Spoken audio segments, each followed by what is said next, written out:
నమస్కారం. నా పేరు గోపాలకృష్ణ నాయుడు. హిట్ టీవీ వీక్షకుల కొరకు సాముద్రిక శాస్త్రంలో ప్రధాన రేఖలు ఏ విధంగా ఉంటే ఆ జాతకులకి ఏ విధమైన ఫలితాలు సమకూరుతాయనేటువంటి అంశంలో భాగంగా ప్రధాన రేఖ శిరోరేఖ గురించి మనం కొన్ని విషయాలు తెలుసుకుంటున్నాం. ఈ శిరోరేఖ ఇక్కడ జీవితరేఖ సమీపంలో కానీ గురుస్థానానికి చూపుడు వేలికి దిగువలో కానీ ఇక్కడ ప్రారంభం అవుతుంది అని చెప్పుకున్నాం.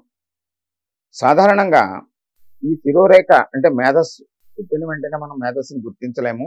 క్రమంగా 12-15 సంవత్సరాల వయసు వచ్చేసరికి వారి యొక్క బుద్ధి కుశలత ఎలా ఉంది, ఏ ఏ అంశాల మీద వారు ఆసక్తి కనబరుస్తూ ఉంటారు, ఇలా ఆలోచనాశక్తి, ఆలోచన పరిధి, ధారణాశక్తి ఎలా ఉంటుందనేటువంటిది మనం గమనించడానికి ఈ శిరోరేఖను మనం పరిశీలించినప్పుడు కొంతమంది చేతుల్లో ఈ శిరోరేఖ ఇక్కడ ప్రారంభంలో కొంతవరకు ఏర్పడి ఇలాగ ఒక గీతలాగా అక్కడ వరకు వచ్చి ఆ తర్వాత ఇంకా ఏర్పడలేదు.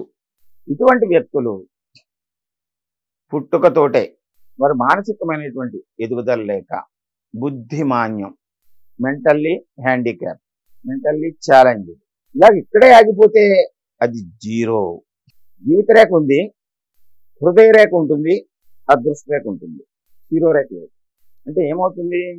శరీరం ఉంది, ఇతరులతోటి సంబంధ బాంధవ్యాలు ఉన్నాయి, యోగం ఉంది, అంటే వాళ్ళ జీవితం నడిచిపోయేటువంటి యోగం ఉంది, బుద్ధి వికసించలేదు.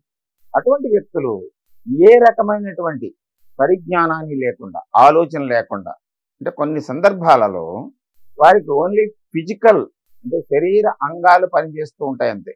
మోటార్ నర్వస్ సిస్టమ్ కంప్లీట్గా మిస్ అవుతుంది, అంటే ఆలోచన కంప్లీట్గా మిస్ అవుతుంది.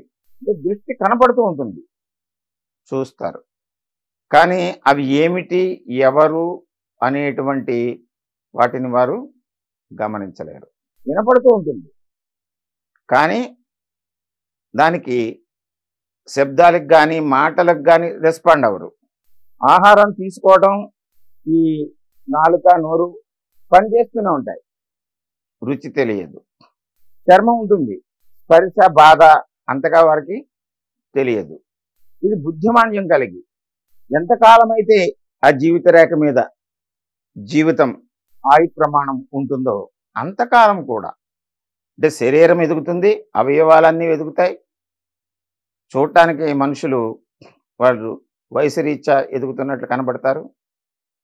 కానీ కొంతమందిలో జీరో అయినప్పుడు తల్లి తండ్రి అన్నదమ్ములు బంధాలు కానీ ఏ విషయాలు కూడా వారికి ఎప్పుడైతే మోటార్ నర్వస్ సిస్టమ్ కూడా అది లుప్తమైందో, ఆకలి నిద్ర అనేటువంటివి కూడా, అలాగే కాలకృత్యాలు కూడా అవి ఒక పద్ధతిలో కంట్రోల్గా ఉండవు.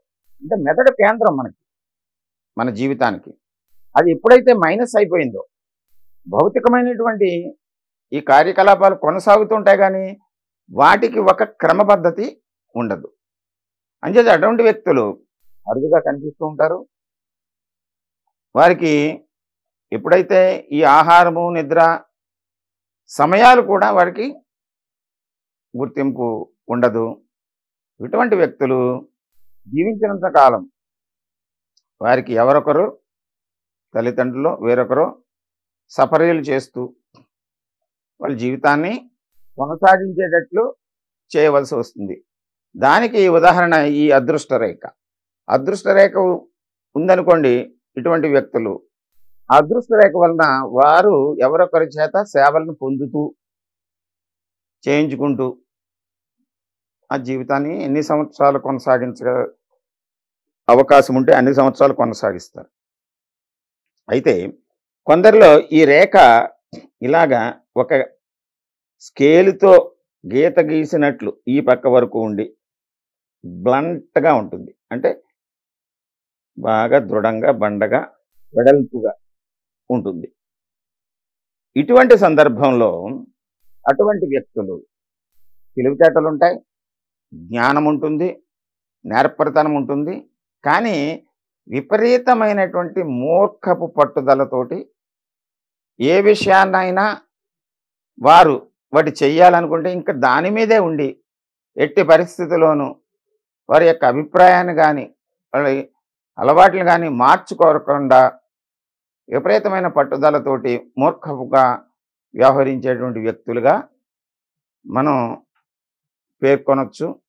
ఈ విధంగా మనం బుద్ధిని వికాసాన్ని తెలియజేసేటువంటి ఈ బుద్ధిరేఖ, ఈ శీర్షరేఖ హెడ్లైన్ గురించి అనేక విషయాలు మరొకసారి మనం తెలుసుకుందాం. నమస్కారం.